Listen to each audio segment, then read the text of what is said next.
Hello and welcome to Coin Canvas. Have you ever reached into your pocket or coin jar and pulled out a little 10-pence piece? It's something we do without a second thought.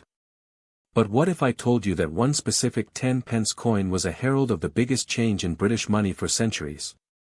A coin that was, in its own way, a tiny revolutionary. Today, we're diving deep into the story of the 1969 United Kingdom 10 new pence coin. We're not just going to look at its value for collectors, we're going to explore why it exists, the dramatic history it represents, and uncover the surprising truth about what this humble little coin is really worth. Host holding the 1969 10p coin between their fingers, showing it to the camera. On-screen graphics appear, the 1969 10 new pence, Britain's decimal pioneer. Transition to historical B-roll. Black and white photos of accountants with huge ledgers, old market scenes, maps of countries that used decimal systems. So, why 1969? To understand that, we have to go back in time. For hundreds of years, Britain used a monetary system that, let's be honest, was bafflingly complicated. We had 12 pence in a shilling, 20 shillings in a pound, that's 240 pence to the pound. It was a system of pounds, shillings, and pence, or LSD, for short. That it was a nightmare for calculations and for international trade. The world was moving to simple, decimal systems, based on units of 10, and Britain was being left behind. After over a century of debate, the UK government finally bit the bullet and decided to decimalize. The official switchover day, Decimal Day, was set for February 15, 1971. But you can't just change an entire country's currency overnight. So, the Royal Mint had a cunning plan. A period of transition. Starting in 1968, they began to introduce the new decimal coins alongside the old ones. The beautiful 5p and 10p coins were the vanguard of this change. And this is where our star, the 1969 10 new pence, comes in. It was part of this first wave, a preview of the future, circulating for 2 whole years before Decimal Day officially arrived. Extreme close-up of the coin's obverse, Queen's head, and reverse, the lion. Graphics overlay pointing to specific features.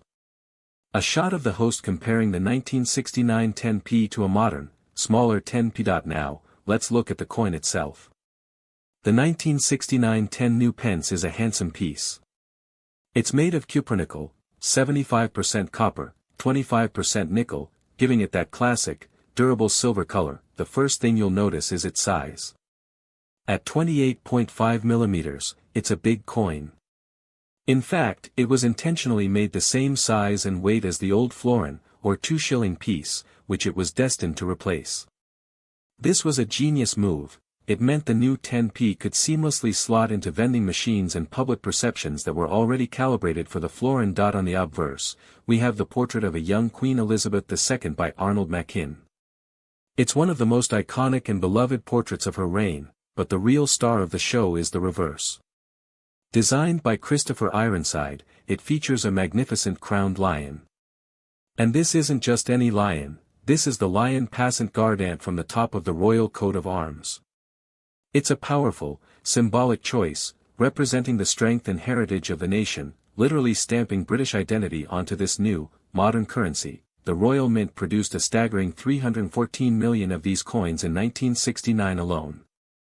They were made in such vast numbers to ensure there would be enough for the decimal switch. Because of this, finding one is not difficult at all. For a circulated 1969 10p, that's one with scratches, wear, and loss of detail. The value is essentially its face value, 10 pence. You might find a coin dealer who would sell one for 20 or 30 pence to a collector who needs a filler coin, but realistically, its monetary value is minimal. But wait, I hear you say, I saw one online for £50. And you probably did. The key is condition, condition, condition. Split screen comparison. On one side, a very worn, scratched 1969 10p. On the other, a brilliant, uncirculated example with full mint luster. Graphics appear highlighting the differences, luster, scratches, detail on the real value for a common coin like this lies in its state of preservation. Let's break it down. First, brilliant uncirculated, BU, coins, ***. These are coins that never entered public circulation. They were saved in mint bags or rolls and are in the same condition as the day they left the mint.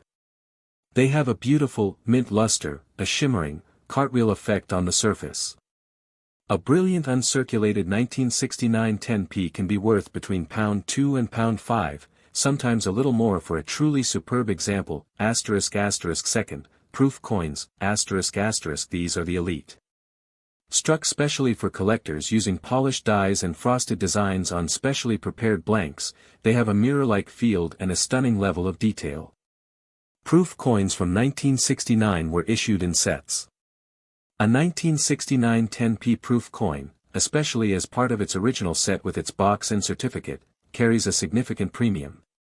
On its own, a proof 10p could be worth £10 to £20, but the value is much higher in the complete set. An interesting error can multiply the value of this common coin many times over, but you know, as a coin collector, I believe value isn't just about price tags. The true worth of the 1969 10 new pence is historical and sentimental. This coin was a pocket-sized piece of a social revolution. It was a physical token of Britain modernizing, of stepping into a new era. For the people who used it in 1969, 1970, and 1971, it was a strange and new object. It represented the future. Every single one of those 314 million coins tells a story. It was in the pockets of factory workers, used to buy a newspaper, dropped into a charity tin, oh.